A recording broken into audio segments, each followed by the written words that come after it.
E aí, gente, tudo bem? Como vocês têm passado? Espero que estejam todos bem. Hoje a gente vai voltar a falar de sociologia, né, naquela nossa alternância entre filosofia e sociologia.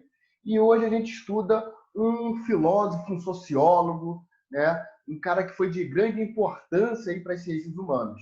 A gente está falando de Karl Marx. Tá?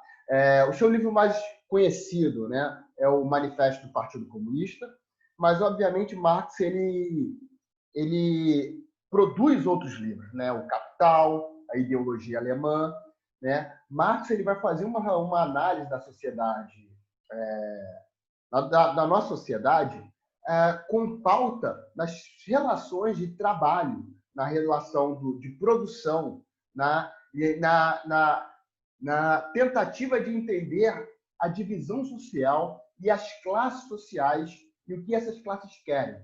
Né? A gente viu na última aula Durkheim que ele tem uma leitura sobre a sociedade capitalista. Né? No finalzinho, ele falou ali sobre a solidariedade mecânica e a solidariedade orgânica.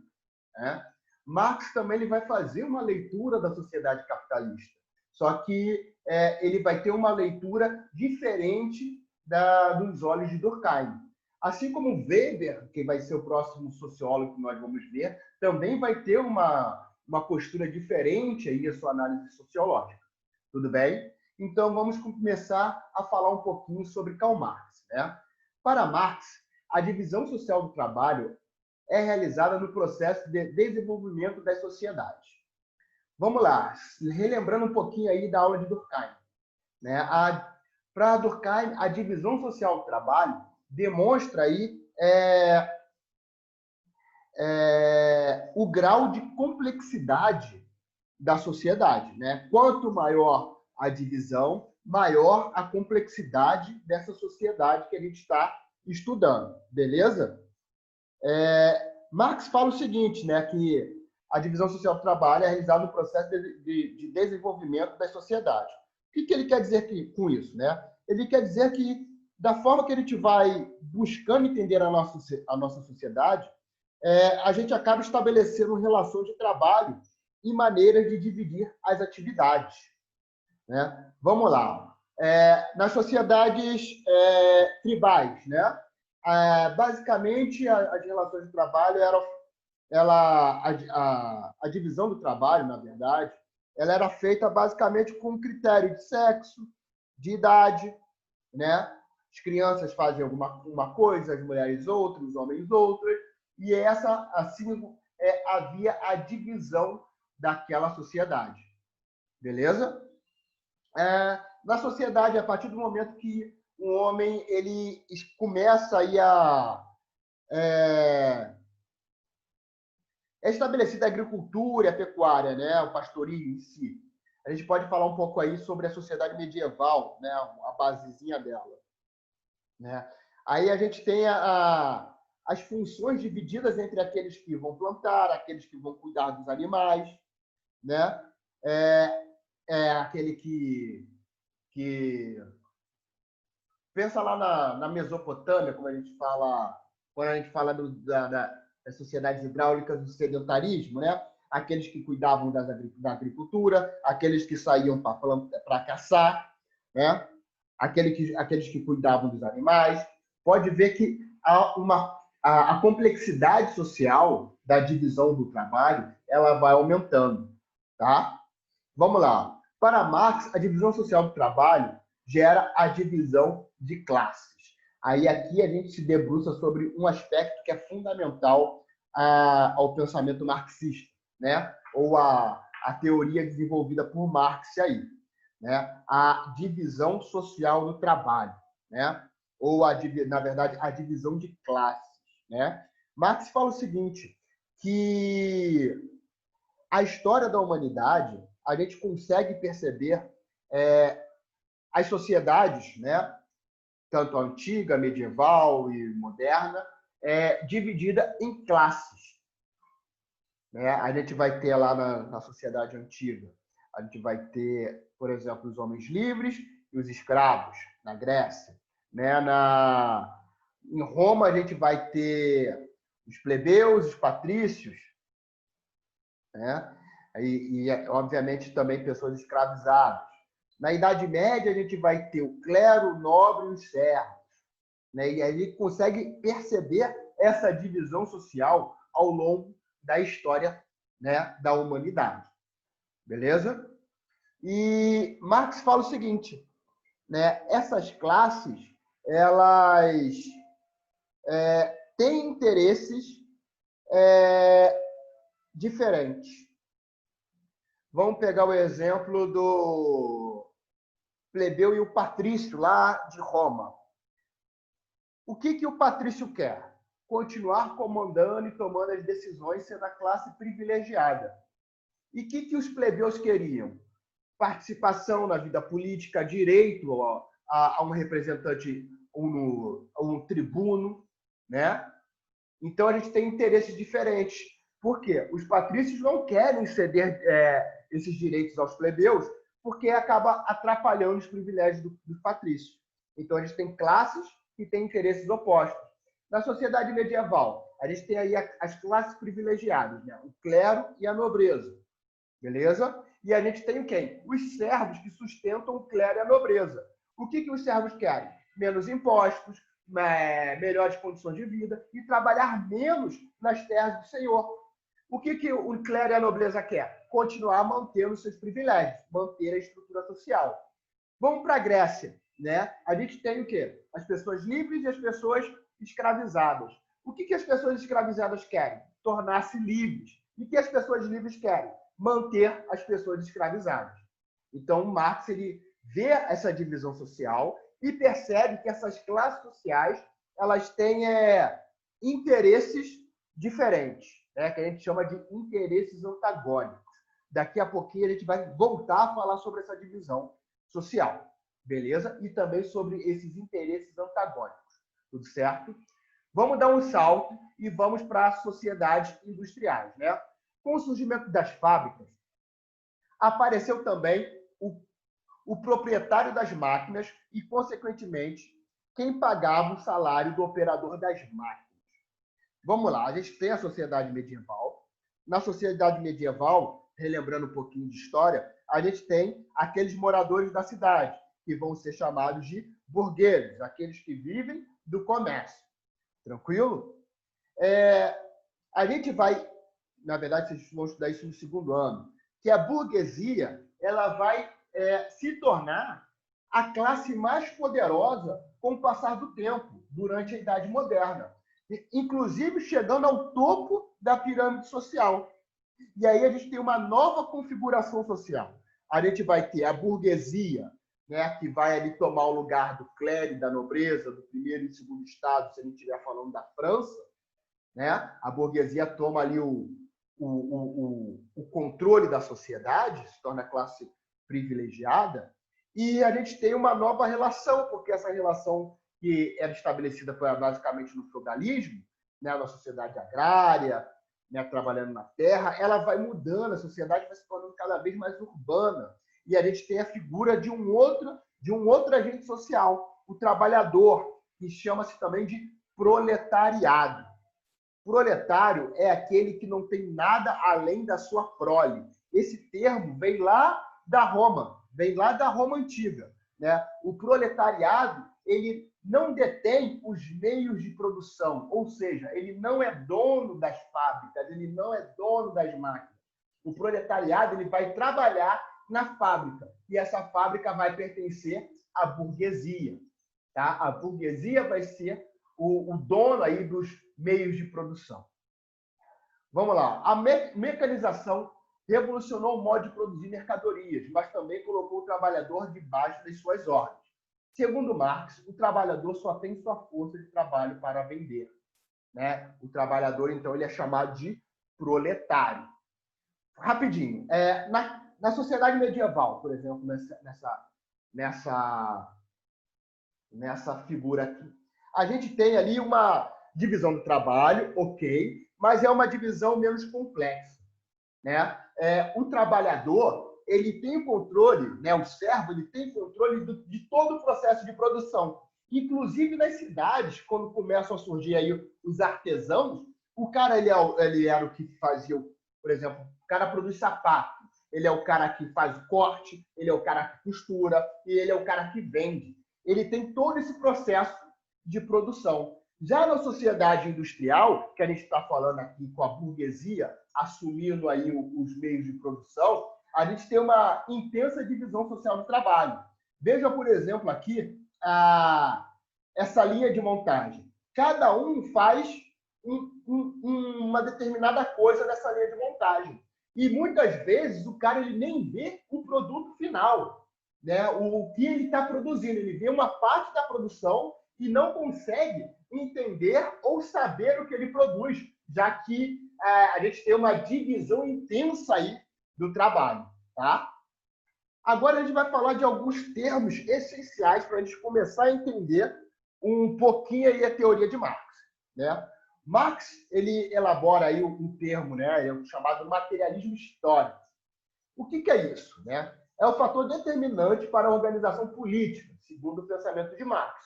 Compreende a história dos seres humanos a partir das condições materiais nas quais vivem. Né? Essas relações materiais aí é o que eles produzem, o que eles consomem, né? Aqueles que trabalham e como eles se organizam nesse trabalho. Tá? Lembra que eu falei da divisão social? Agora a gente volta a falar dela com um termo chamado luta de classes. Né?